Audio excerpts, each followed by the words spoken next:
Good morning મિત્રો, મારું નામ સંદીપ પંડ્યા છે અને આજે અમે અહીંયા ઊભા છે વાસણા ગામમાં, જે બોરસદ તાલુકા આણંદ જિલ્લામાં છે, ગુજરાતની અંદર, રાઈટ. અને અમે મારી સાથે છે અમારા મિત્ર હિતેશભાઈ, જે પોતે ટીચર છે, એપી શિક્ષક છે, અને મુકેશભાઈ, જે પોતે વ્યવસાય ખેડૂત છે. અને આજે અમે આ વિડીયો એટલા માટે બનાવી રહ્યા છે કે મુકેશભાઈનું પોતાનું ખેતર તમે જોઈ રહ્યા છો પાછળ, બરાબર. આ ખેતરમાં એમણે આપણે જે ખાવા માટેની જે હળદર આવે એ હળદરની એમણે ખેતી કરેલી, બરાબર. અને એમને હળદરની ખેતી કરી અને એમના ખેતીની અંદર હિતેશભાઈના સજેશનથી, એમની સલાહથી એમણે વેસ્ટેજની આપણે એગ્રી 82 અને હ્યુમિક એસિડ, આ બે વાપરવાનું શરૂ કર્યું, બરાબર. અને એ પછી એમણે જે રિઝલ્ટ લીધું અને એ પહેલાંનું શું હતું, રાઈટ. તો હું વધારે વાત નહીં કરું, એ પોતે એમણે અનુભવ કર્યો છે એમની ખેતીમાં. એ પોતે અનુભવી ખેડૂત છે, વર્ષોથી ખેતી કરે છે, બરાબર. એ ખેતી કરતા હતા ને એની અંદર એમણે આ બે પ્રોડક્ટ, એટલી જોરદાર પ્રોડક્ટ એમણે જે એડ કરી, એનાથી એમને શું ફાયદો થયો આપણે એમને સાથે જ, એમને બંનેની સાથે સાંભળીશું, રાઈટ. ઓમ શાંતિ. હવે મારા ખેતરની અંદર મેં અત્યાર સુધીમાં ખેતી કરી તે મેં છાણિયું ખાતર નાખ્યું હતું અને રાસાયણિક ખાતર વાપરતો હતો. પણ મને આ હિતેશભાઈ અમારા મિત્ર ખરા ને, એમણે એવું કહ્યું કે વેસ્ટેજનું તમે વાપરો. તો વેસ્ટેજનું જે મારા હાથમાં 2 બોટલ છે તે મેં વાપરી, અને તે બોટલ વાપર્યા પછી મને એ ખેતીમાં મારી અંદર તો મને આશા તો નથી જ, અને આશા પૂર્ણ આ વેસ્ટેજ કંપનીમાં જે મારા હાથમાં 2 બોટલ વાપરી છે તે પૂર્ણ કરી છે, અને એનાથી પણ રિઝલ્ટ સરસ મળ્યું છે, અને એટલી જોરદાર હળદર થઈ છે કે ના પૂછો વાત. મુકેશભાઈ, તમે આ કેટલા વીઘામાં ખેતી કરી છે? આ હવે મારું બધું થઈને 1.25 વીઘું જમીન છે. બરાબર. તો તમે જે હળદરની ખેતી કરી એમાં હ્યુમિક અને જે એગ્રી 82 છે એ તમે પહેલેથી જ વાપરવાની શરૂ કરી હતી કે તમને પાછળથી ખબર પડી ને વચ્ચેથી વાપરવાનું? મને પાછળથી વચ્ચેથી ખબર પડી, એને જો પહેલેથી વાપરીએ ને તો આથી જોરદાર રિઝલ્ટ આવે. એટલે પહેલા જે વાપરવાની શરૂ કરી એ પહેલા તમને હળદરમાં શું દેખાતું હતું, કેવી દેખાતી, કેવી નીકળશે અને કેવું લાગતું? મને આશા જ નથી, શું થયું હતું એમાં? બરાબર ગાંઠિયા નહીં નીકળે ને બરાબર એવું થઈ છે કે આ ખેતરમાં જેટલું જ મારે જોઈતું હતું એટલું ઉત્પાદન મળવાનું નતું મને, બરાબર. અને હવે પણ જે આ 2 બોટલ વાપર્યા પછી મને એવું સજેશન લાગ્યું કે હવે સારું જ લાગશે અને મસ્ત નીકળશે, અને માલ પણ સરસ નીકળે જ છે.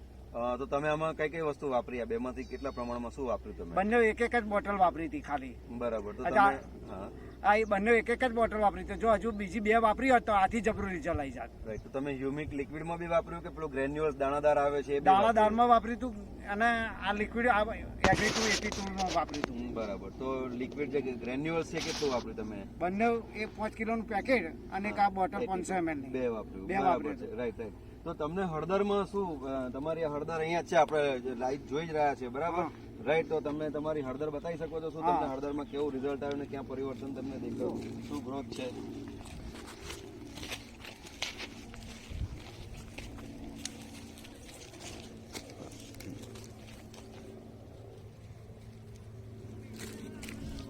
રાઈટ. તો આમાં તમને શું પરિવર્તન દેખ્યું પહેલાની હળદર ને આ હળદરમાં? તમે પહેલા જો આ મેં હ્યુમિક એસિડ ને આ વેસ્ટેજ કંપનીનું ના નાખ્યું તો આ હળદરના જે ગાંકડા દેખાય છે એ આનાથી પણ નાની સાઈઝ હોત, અને આ જો કેટલી વધી છે, જો એનું એ કેટલું સરસ. મિત્રો, આ તમારી સામે છે હળદરનો ગ્રોથ. અને એમને મુકેશભાઈનું કહેવું છે કે ભાઈ હળદર જે છે એ ખાલી એની શું કહેવાય કે ગ્રોથ તો ખરો, પણ એની જાડાઈ પર બી જોવા મળે છે, બરાબર.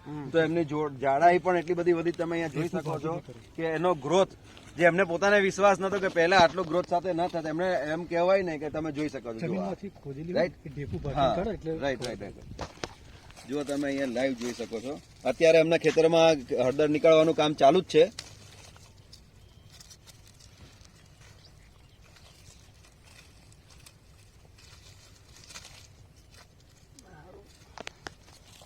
વાંધો નહીં. યસ. તો આટલું જોરદાર રિઝલ્ટ છે, તમે જોઈ શકો છો. આ અડધી ખેતીએ વાપરેલી પ્રોડક્ટનું રિઝલ્ટ છે. જો એમનું પોતાનું કેવું છે કે જો પાયાથી શરૂ કર્યું તો હજુ બી એનાથી વધારે રિઝલ્ટ હોત, બરાબર છે. અને આનાથી એમને ભાવમાં પણ ફેર પડશે ને એના ગ્રોથથી એમને ઉતારો બી સારો મળ્યો છે. એટલે હ્યુમિક એમને પોતે, તમે આ ખેતરમાં છાણિયું ખાતર ટ્રોલી ભરીને જે આપણે નાખીએ છીએ એ કેટલું નાખ્યું છે? 15 ટ્રોલી નાખેલું છે. અને એના પછી તમે હ્યુમિક 1 થેલી નાખી, બરાબર ને? તો તમને બેમાં શું ડિફરન્સ દેખાવ?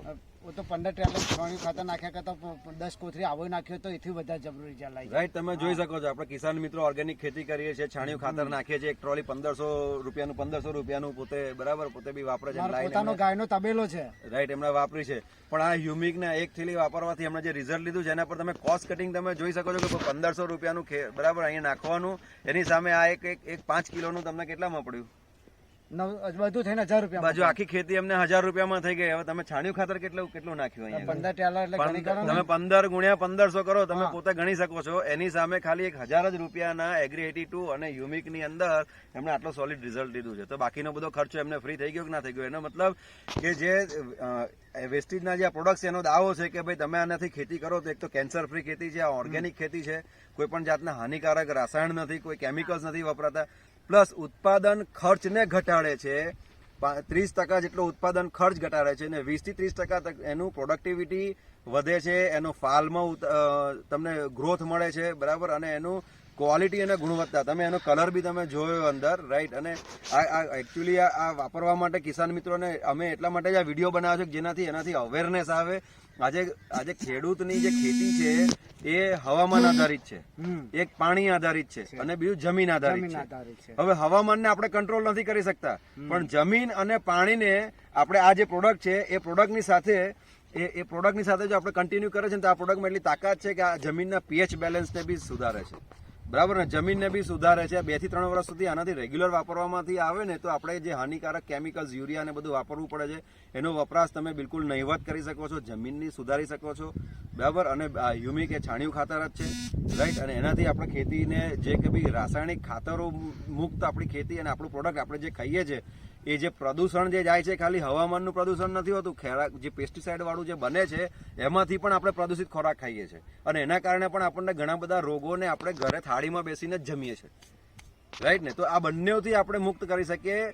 બીજું આનાથી વધારે એક જોડે તક બી છે કે આનાથી એ પોતે પોતાનો વ્યવસાય બી ઊભો કરી શકે છે. ખેતી તો એમનો મુખ્ય વ્યવસાય છે જ, રાઈટ. અને આ જ પ્રોડક્ટ એમને એક બીજો વ્યવસાયની તક બી ઊભી આપી શકે છે. એનાથી એ આત્મનિર્ભર બી બની શકે છે. એટલે કિસાનને જે તકલીફ પડે છે કે ભાઈ અમુક વખત સિઝન ફેલ જાય, આ જાય તે જાય, એના કારણે આર્થિક સંકળામણો બી ઊભી થતી હોય છે. પણ આટલા બધા હજારો રૂપિયાના, લાખો રૂપિયાના પ્રોડક્ટ ખેતીઓમાં વાપરતા હોય છે, પણ એનાથી સમૃદ્ધ કોણ બને છે કે જેનાથી એ પ્રોડક્ટ વાપરે છે એ લોકો સમૃદ્ધ બને છે. કિસાનને બીજો કોઈ ફાયદો થતો નથી, પણ એની સાથે આ પ્રોડક્ટ જે છે એની સાથે બીજા અલગ સ્પેશિયલાઇઝ પ્રોડક્ટ બી છે, એને બી વાપરવાથી એમની પાસે એક વ્યવસાયની એક તક બી ઊભી થાય છે. એટલે આમાં આમ કે આમ ગુટલીઓ કે દામ, એના જેવી કહેવત અહીંયા સિદ્ધ થાય છે, રાઈટ. Wish you wealth. અને તમને એક જ કહીશ કે તમને જે બી મિત્રો આ વિડીયો જોઈ રહ્યા છે તો તમારા જે બી મિત્રએ તમને આ લિંક મોકલી છે કે અથવા વિડીયો મોકલ્યો છે એમની સાથે બેસો, સંપર્કમાં રહો અને એમની સાથે સમજો. આના ડેમો છે, ડેમો જુઓ. અને તમને શરૂઆતમાં એવું લાગે કે ભાઈ મારે આવડી મોટી ખેતી છે, મારે એમાં નથી કરતો, તમે 2-3 વીઘામાં, 1-2 વીઘામાં પહેલા તમે શરૂ કરો, તમારો વિશ્વાસ એમાં મેળવો કે ભાઈ ના ખરેખર આ પ્રમાણેનું રિઝલ્ટ મળી જ રહ્યું છે, રાઈટ. અને પછી તમે શરૂ કરી શકો. ચોઈસ તમારા હાથમાં છે. Okay, wish you wealth.